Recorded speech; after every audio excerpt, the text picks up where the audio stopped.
Hello, my name is Ina and you're come back to my channel where I show you all the advantages and peculiarities of living in a mountain village. I live in a mountainous area of Ivano-Frankivsk region of Ukraine. You can help me develop my channel. Just subscribe to it, like this video and leave any comments under it.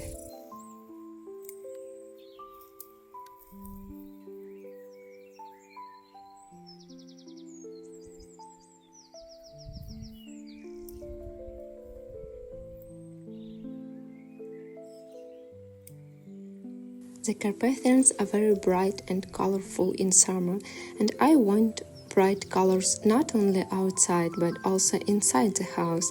That's why I decided to pick a bouquet of flowers in the morning. It's nice to live in the countryside where you don't have to go to a florist and pay a lot of money to get a flower arrangement. It's enough to go out the yard and cut flowers. Perhaps such a bouquet will not be too sophisticated and stylish, but it will definitely create a cozy atmosphere in the house.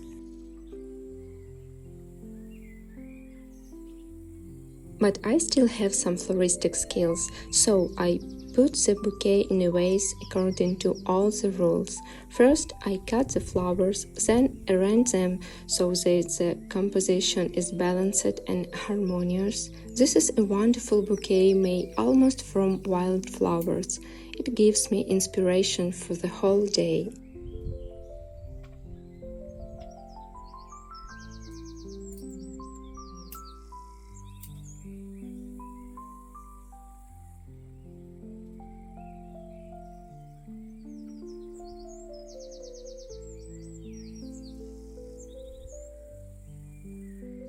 But it's time to move on to other things. I need to heat the stove. Of course, living in a big city, I didn't know how to do it. I acquired similar skills here in Prykarpattia. Now I know how best to lay out the wood so that it burns quickly, how to throw it into the firebox, how to clean the stove so that it does not clog. There is something mystical in all this, something that connected us with our ancestors.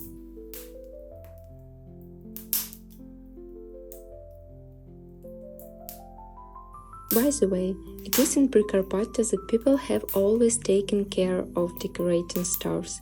Piec or hrubka is how the stove is usually called here. They were used not only in rural houses but even in apartments in cities, and such a stove was always painted or tiled. In the kitchen, I always have samples of the legendary Kosov ceramics, which is included in the UNESCO representative list of the intangible cultural heritage of humanity. Of course, these are more modern products, but earlier the entire stove was covered with such tiles, each depicting certain scenes for everyday life. That is, you could look at the stove for hours, like a comic book.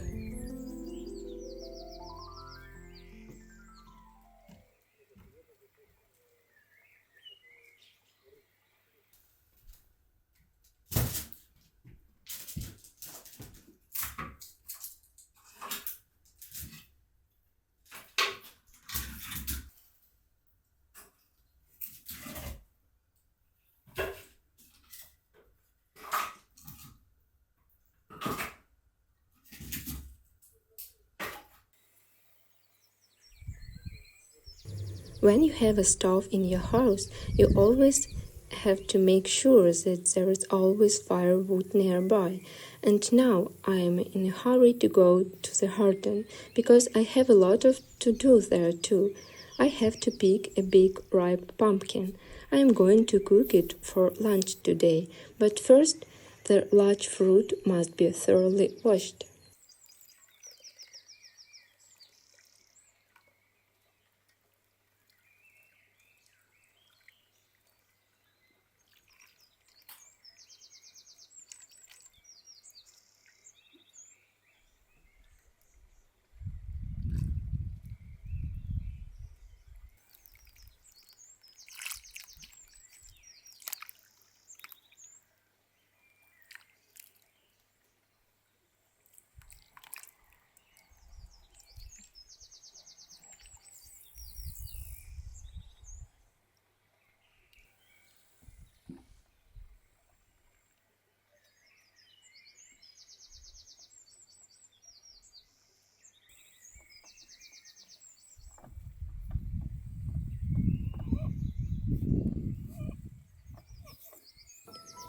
time to cut the pumpkin. For this I need a large knife.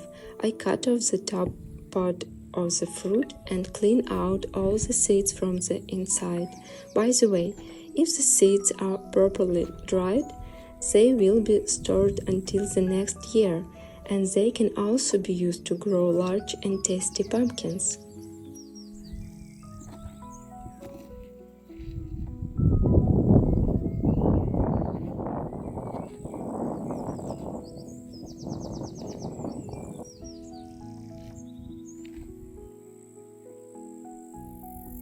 Pumpkin is traditionally used in Ukrainian cuisine. It is baked, boiled, mashed, or souped.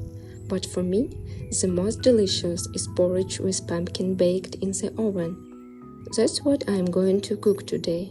To do this, I take corn grits, the same kind of grits that I used for banosh. It needs to be mixed with sugar and raisins.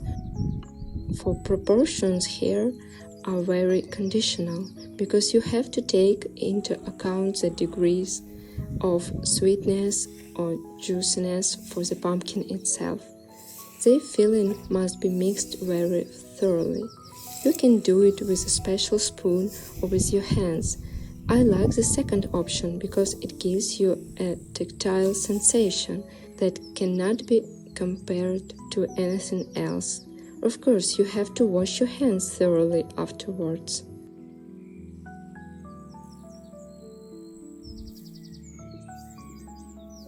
And then everything is very simple. I use the same pumpkin instead of the saucepan.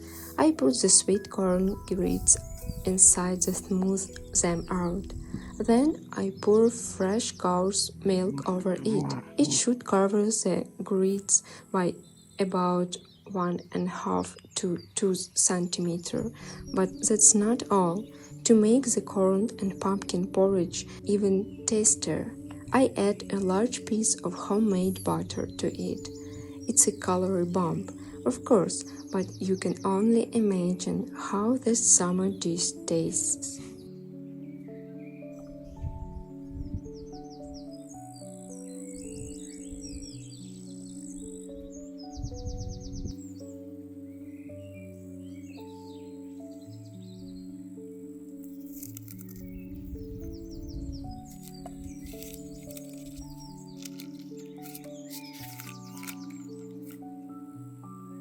To prevent the pumpkin from burning during baking, you need to wrap it in foil on all sides.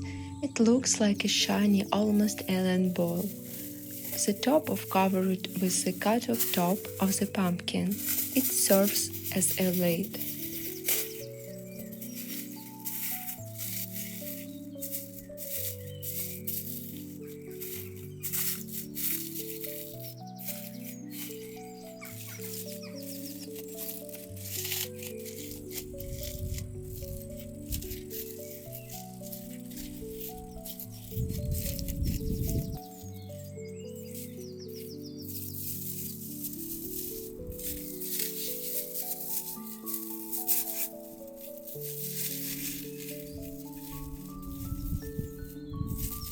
If I were baking this dish in an ordinary electric oven, I wouldn't need foil, but given that this dish will be baked in a real wood-burning oven, the pumpkin might just burn without foil. While the oven is preheating well, I have a little time. I use it to clean the pumpkin seeds and dry them. Each seed must be separated from the fibrous structure of the pumpkin. By the way, many people think that pumpkin is a vegetable. Also, botanics consider it a fruit. But unlike apples, pears, or peaches, pumpkin is much less caloric. Even patients with diabetes are allowed to eat it, though to a limited extent. Pumpkin has a high fiber content and it low in calories, which is also nutritious love it. Many people think that this fruit is not very tasty, but in reality, you just need to learn how to cook it. For my dish, I also need walnuts. First, I need to peel them and cut them into small pieces. These walnuts that are recommended for vegetarians to eat so that the body gets enough fatty acids. In addition, walnuts are high in various trace elements that have a positive effects on brain function.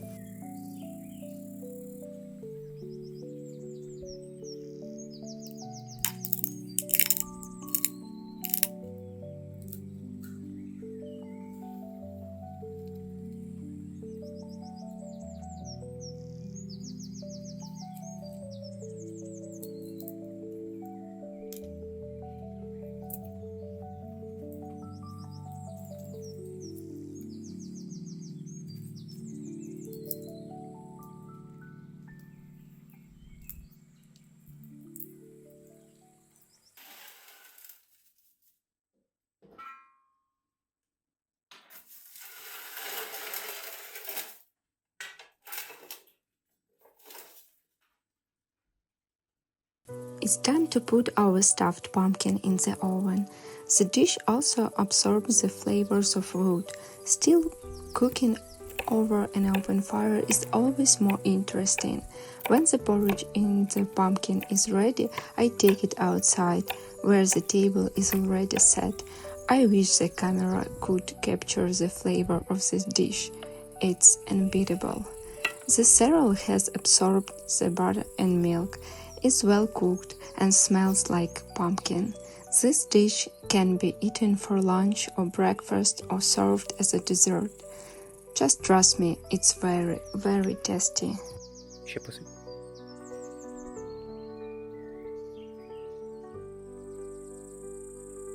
Of course, I wouldn't eat such a huge portion by myself, but I will be happy to share it with my neighbors with whom we have already become good friends, and you too can make this dish to see how delicious, nutritious and flavorful it is. This evening has become even more beautiful thanks to delicious food made from natural ingredients.